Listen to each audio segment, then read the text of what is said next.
उत्तराखंड के समस्त भाई बहनों को मेरा सादर प्रणाम।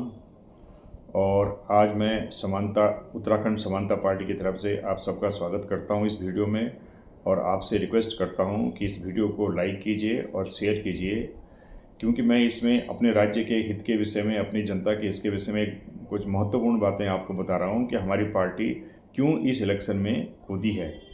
समानता पार्टी का अगर आप इसकी जेनेसिस देखें तो ये अखिल भारतीय समानता मंच का गठन हुआ था, जो कि न्याय की मांग करता था सरकारी कर्मचारियों के लिए, जिनको कि प्रमोशन में आरक्षण होने के कारण उनकी जो मेरिटोक्रेसी है उसको वंचित किया गया था, क्योंकि इसमें आरक्षण में प्रमोशन न तो संविधान सम्मत था और न उसको संविधान निर्माताओं का इसमें कोई इंटेंशन था। उन्होंने तो केवल रिजर्वेशन को केवल 10 साल के लिए ही किया था। लेकिन हमारे देश की राजनीतिक परिस्थिति, वोट बैंक की परिस्थिति ऐसी हो गई है कि आरक्षण चल रहा है, और साथ साथ में जो SC ST और उस वर्ग के जो रियल लोग हैं, जो रियल गरीब लोग हैं, उनको अभी तक आरक्षण नहीं मिल पा रहा है। तो इस तरह से जो समानता मंच ने जो है कोर्ट में जा कर के जब उनको ये लगा कि कुछ नहीं हो पा रहा है, न्याय नहीं मिल रहा है, तो उन्होंने एक उत्तराखंड से शुरू करके उत्तराखंड समानता पार्टी की नींव रखी है। और ये एक ऐसा बीज है जो कल सारे भारत में फैल सकता है अगर उत्तराखंड की जनता ने इसको समझा, इसकी नीतियों को। भाइयों और बहनों, सर्वप्रथम तो यह है कि समानता पार्टी की जो नीति है, जैसा इसका नाम है कि ये समानता के जो प्रिंसिपल हैं, हमारे समानता की जो बातें हम करते हैं हम प्रजातंत्र में, वो कहीं आज की राजनीति में कहीं वो दिखाई नहीं पड़ती है।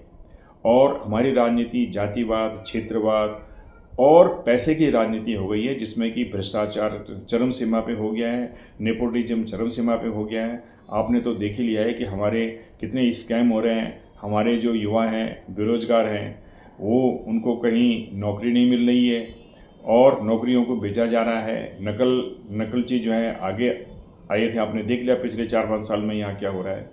और आपने देख लिया होगा कि बेरोजगारों ने कितना बड़ा आंदोलन किया है। और उसके ऊपर सरकारी पदों पे भर्ती करने के बजाय आपने उपनल और जो कॉन्ट्रैक्टरी सिस्टम करके हमारे युवाओं को जो हमारी सरकारें ठग रही हैं, ये तो ऐसी बात है कि आपको अपना एक्सपेंडिचर को कम करना है, तो आप जो है आप ठेकेदारों को दीजिए कमीशन, और ठेकेदार फिर जो है एक करप्ट सिस्टम में जो है एक हमारे युवाओं को ठग रहे हैं। दूसरे, इस स्थिति के लिए हमारी पार्टी ने जो समानता की विचारधारा है उसको रख करके कि समाज के हर क्षेत्र में समानता का जो अधिकार हमको संवैधानिक आर्टिकल 14 से लेकर के आर्टिकल 21 तक जो फंडामेंटल राइट्स में है, उसको कैसे ग्रास रूट लेवल में कैसे हम ज़मीनी रूप में ले जाएं, ताकि जातिवाद, क्षेत्रवाद का जो भेदभाव है वो मिट सके और मेरिट के ऊपर जो है हर काम हो, ईमानदारी से हो। और इसके लिए जो हमारी पार्टी का जो सबसे बड़ा उद्देश्य यह है कि हम एक उत्तराखंड में एक क्षेत्रीय दल बनाना चाहते हैं जो कि हमारी संस्कृति की रक्षा करे, क्योंकि एक बॉर्डर स्टेट है और यहाँ हिली एरिया भी है, प्लेन एरिया भी है, हमारे पास रिलीजियस स्ट्रक्चर है, और भारत की संस्कृति का सिर है उत्तराखंड। और इस सिर से जो है संस्कृति की और सिविलाइजेशन की जो नींव है वो खंडित नहीं होनी चाहिए। जैसा कि मुझे लगता है कि यहाँ पर अभी जो हमारी पारिस्थितिक तंत्र है और जितने यहाँ पे लोग आकर के ज़मीनें खरीद रहे हैं और जिस ढंग से भू कानून का आंदोलन हो रहा है, मूल निवास का आंदोलन हो रहा है, उस लिहाज से एक क्षेत्रीय दल का होना यहाँ पे बहुत आवश्यक है, जो कि सक्षम हो, अकाउंटेबल हो और जिसमें पढ़े लिखे लोग आगे आएँ। वो क्षेत्रीय दल समानता पार्टी के रूप में आपके सामने प्रस्तुत है। इस दल का सबसे पहला कर्तव्य है कि राजनीति को साफ किया जाए। हम राजनीति नहीं करेंगे, हम एक नई राजनीति की नींव रखेंगे जिसमें कि पैसे का कोई भी वैल्यू नहीं होगा। जो आदमी पैसे दे करके वोट देता है और जो पैसे दे करके जीतता है, वो अल्टीमेटली आपसे ही पैसे वसूल करेगा, करप्शन करेगा। और इस तरह से क्या होता है, जो क्रिमिनल एलिमेंट हैं वो जो है पॉलिटिक्स में घुस जाते हैं। आज भारतीय राजनीति का सबसे बड़ा जो दुखद पॉइंट है वो ये है कि इसमें जो क्रिमिनल हैं वो घुस गए हैं और पैसे से वो सब चीज़ करते हैं। और अल्टीमेटली जो है आपने देख ही लिया होगा कि देश भर में कितने क्रिमिनल अभी राजनीति में आए हुए हैं। 2-1 का तो आपने हर्ष देख ही लिया होगा। इसलिए हम पैसे को भारतीय राजनीति का सबसे बड़ा दुखद मानते हैं। हमारी डेमोक्रेसी की नींव हम कहते हैं कि बहुत अच्छी पड़ी है पिछले 75 साल में, लेकिन हम अपने लॉरल्स पे नहीं रह सकते। जो हमने जो अचीव किया है उस पर नहीं रह सकते। हमको इसको लगातार देख करके सुधारना पड़ेगा। और उत्तराखंड एक पहला स्टेट होगा जहाँ पर कि धन बल रहित राजनीति और समानता की विचार के अनुसार हम आगे बढ़ रहे हैं। अब इस इलेक्शन में कुछ पॉइंट जो हमने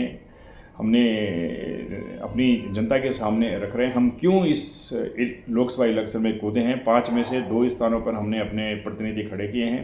एक स्थान में है पौड़ी से, जहां पर कि श्री विनोद कुमार शर्मा जो अटैक ऑन करप्शन के अध्यक्ष हैं और हमारी पार्टी में भी वाइस प्रेसिडेंट हैं, जिनको पौड़ी संसदीय क्षेत्र से खड़ा किया है हमने। और दूसरे श्री बलबीर सिंह जो कि हमारी पार्टी के कार्यवाहक अध्यक्ष हैं, उनको हरिद्वार से हमने खड़ा किया है। और हम यहाँ से एक ऐसी नींव रखना चाहते हैं राजनीति की, और ये पार्टी भी नई पार्टी है, इसलिए हम ये चाहते हैं कि लोग इस पार्टी को समर्थन करें। हमारा जो इलेक्शन सिंबल है वो लेटर बॉक्स है, और इस लेटर बॉक्स में आप अपना पत्र हमको लिखिए अपने वोट के थ्रू।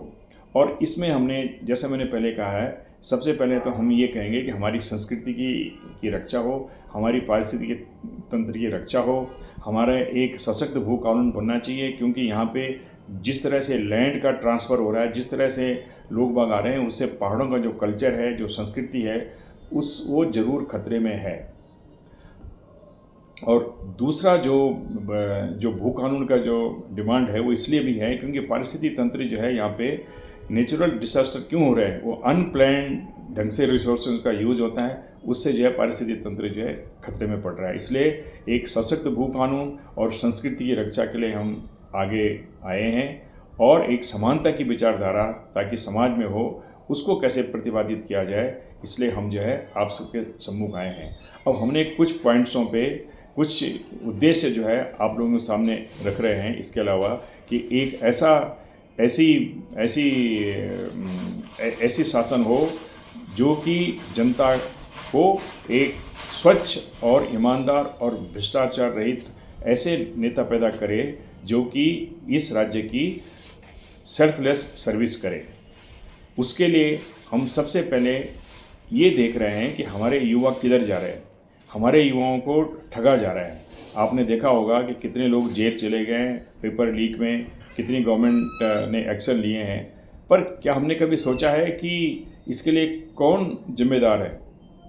इसके लिए यहाँ की जो राजनीति की जो नींव जो मैं कह रहा हूँ, जो भ्रष्टाचार और पैसे की जो राजनीति है, उसी कारण होता है। जब आप किसी को पैसे लेकर के वोट देते हैं तो वो फिर आपसे ही वसूल करेगा, और उसकी परिणति होती है कि आप हमारे युवा जो है ठगे जा रहे हैं। फिर दूसरा जो उनको जो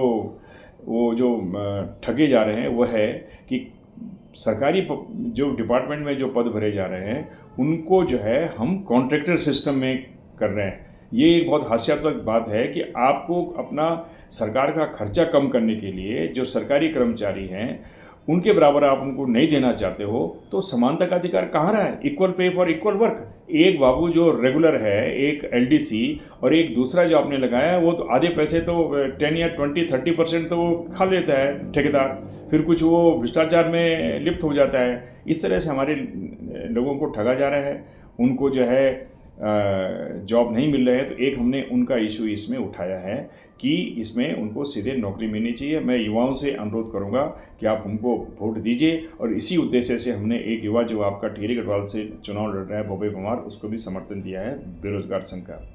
दूसरा जो उद्देश्य अभी हम ये कह रहे हैं कि हमारे यहाँ उत्तराखंड में इंडस्ट्री कम होने के कारण सरकारी कर्मचारी हैं, और सरकारी कर्मचारियों की सबसे बड़ी बात ये होती है कि वो 60 साल की उम्र के बाद वो कहाँ जाएगा जब उनको पेंशन नहीं मिलेगी। आपकी जो नेशनल पेंशन स्कीम है वो इतनी अच्छी नहीं है, और ओल्ड पेंशन स्कीम में आप कहते हो कि बहुत ज़्यादा खर्चा हो रहा है, बहुत ज़्यादा गवर्नमेंट डूब जाएगी। ये वेस्टर्न एजुकेटेड अर्थशास्त्री हैं, ये देखते नहीं हैं कि हमारी कंट्री का 67% तो लोन और इसमें जाता है, और जो सैलरी और पेंशन में तो 18-19% है। और फिर आपने जो 7th पे कमीशन के बाद जो 15 साल में लोगों को पेंशन देनी शुरू की, वो नितांत गलत है। आप देखिए जब अंग्रेज यहाँ पे आए थे तो वो 33 ईयर की सर्विस में पेंशन देते थे। आज आप 33 ईयर की सर्विस में पेंशन दीजिए, कोई आप पे इतना ज़्यादा बड़ा नहीं होगा। इसलिए हम ओल्ड पेंशन स्कीम को ज़ोर शोर से लागू करने के लिए सारे देश में आंदोलन करना चाहते हैं। और तीसरा जो हमारा एक पॉइंट है वो ये पॉइंट है कि आपका जो आरक्षण है वो उसको उसको थोड़ा रिव्यू किया जाए।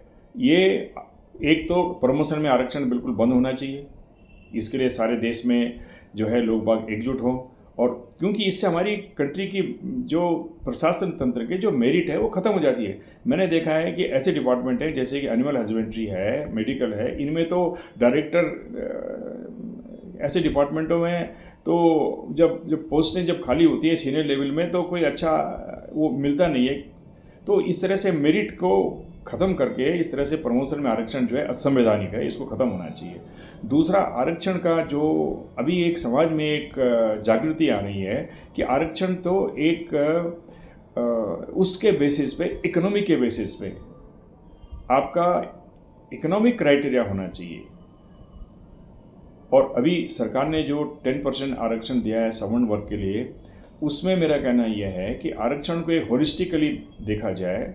और मैं ये कहता हूँ कि ठीक है SC ST वर्ग को बड़े पिछड़े हुए रहे हैं, पर आप देखिए कि 75 साल के आरक्षण में अब क्या हो रहा है कि मैं ऐसे बहुत सारे लोगों को जानता हूँ जो कहते हैं साहब हमें तो आरक्षण मिलता नहीं है, हमारे कुछ लोगों को मिलता है, वो उन्हीं के पापा उनमें उनके चाचा था और उसी फैमिली को मिल रहा है। तो इसको रोकने के लिए हम ये कह रहे हैं कि सबसे पहले उस वर्ग में SC ST वर्ग में सर्वप्रथम जब कोई मेरिट लिस्ट बने तो उसमें 60% उन लोगों को जॉब मिलनी चाहिए जो कि आरक्षण से अब तक वंचित हैं। और फिर ओवरऑल जो है आरक्षण जो है वो इकोनॉमिक क्राइटेरिया, आर्थिक क्राइटेरिया होना चाहिए। और आप ये देख लीजिए जब आर्थिक क्राइटेरिया पे इकोनॉमिक होगा तो उसमें सबसे ज़्यादा जो है बेनिफिट जो है हमारे दलितों को मिलेगा और उसके बाद जो सवर्ण वर्ग में जो गरीब लोग हैं उनको मिलेगा। इस तरह से हमारी ये जो बिंदु हैं इनमें हम कर रहे हैं। दूसरे, हमारे जो युवा हैं वो ड्रग में इतने, यहाँ पे ड्रग इतने ढंग से सप्लाई हो रही है, उसमें रोक टोक होनी चाहिए। इस तरह के जो मुद्दे हैं इनको लेके हम अभी जनता के सामने जा रहे हैं। और हमारा उद्देश्य है, अगर आप लोगों को याद होगा 1952 से यहाँ पे 20 साल तक श्री भक्त दर्शन रावत जो है MP रहे, केंद्र सरकार में मंत्री रहे। और जब इस तरह के लोग जब हमारे पास थे तब देखिए वो कितने अच्छी ढंग से उन्होंने रिप्रेजेंट किया। तो मैं चाह रहा हूँ कि ये इस तरह के विनोद कुमार शर्मा जी जो है उस स्थिति में एक भक्त दर्शन टाइप के ईमानदार नेता के रूप में हम उनको यहाँ से आपका समर्थन चाहते हैं। इसी तरह से जो हरिद्वार में जो बलवीर सिंह भंडारी हैं, हरिद्वार एक ऐसी नगरी है जहाँ से कि हमारी देश की देवभूमि की पवित्रता जो है शुरू होती है। तो ये एक मैसेज हमारा ये रहेगा कि देवभूमि की पवित्रता पे कोई भी ऐसा काम न करें जिससे कि हमारी संस्कृति को खतरा हो। इसी उद्देश्य से हम अपने साधु संतों और अपने भाइयों से ये अनुरोध करते हैं कि एक बार लेटर बॉक्स पे अपना अमूल्य मत दे करके समानता पार्टी को इस राज्य में एक समानता के अधिकार जनता को दिलाने के लिए इसको एक बार समर्थन दीजिए। और जब हमारे जो प्रतिनिधि अगर चुने जाते हैं तो आप ये देखेंगे कि हम इस देश में, इस प्रदेश में एक अच्छी राजनीतिक दल जो ईमानदार होगा और उसी तरह से हम ईमानदार लोगों को, युवाओं को इस पार्टी में लाएंगे और माताओं बहनों को जो मातृशक्ति है उसको भी इसमें हम जोड़ेंगे। क्योंकि हमारी पार्टी में जितने वर्कर हैं वो सब पढ़े लिखे हैं, विवेकशील हैं और देश और प्रदेश और इंटरनेशनल में जो घटनाएं हैं सब उनके संज्ञान में है। और मैं इस बात इसमें साफ कर देना चाहता हूं कि हमारी जो पार्टी वो अभी क्षेत्रीय पार्टी, इसी राज्य में की जो बुराई है उसको दूर करने के लिए हम आगे आए हैं। जहाँ तक केंद्र सरकार का प्रश्न है, हम केंद्र सरकार की सभी अच्छी नीतियों का, जिस मुद्दों के आधारित हम समर्थन करेंगे। केंद्र सरकार ने जो अच्छे कार्य किए हैं, हम जानते हैं कि बहुत सारे कार्य मोदी जी ने जो किए हैं देश के हित में, उसका हम उनको पूरा समर्थन करते हैं। लेकिन हम ये चाहते हैं कि उत्तराखंड से आप समानता पार्टी को लोकसभा में भेजें ताकि हम जनता की आवाज़ बनकर उतरें, क्योंकि राष्ट्रीय पार्टियां हमारी आवाज़ को दबाती हैं। चाहे कोई भी राष्ट्रीय पार्टी हो, चाहे वो कुछ भी कर रही हो, लेकिन उत्तराखंड के लोग हमेशा पिछले 21-22 साल से ठगे ठगे से महसूस कर रहे हैं। भाइयों और बहनों, आपसे मेरा अनुरोध है कि समानता पार्टी को इस बार हमारे उम्मीदवारों को पौड़ी और हरिद्वार से विजयी बनाएं, और टिहरी से श्री बॉबी रावत को भी आप अपना मत दें, ताकि बेरोजगारों का प्रतिनिधि भी संसद में पहुंचे। धन्यवाद, नमस्कार।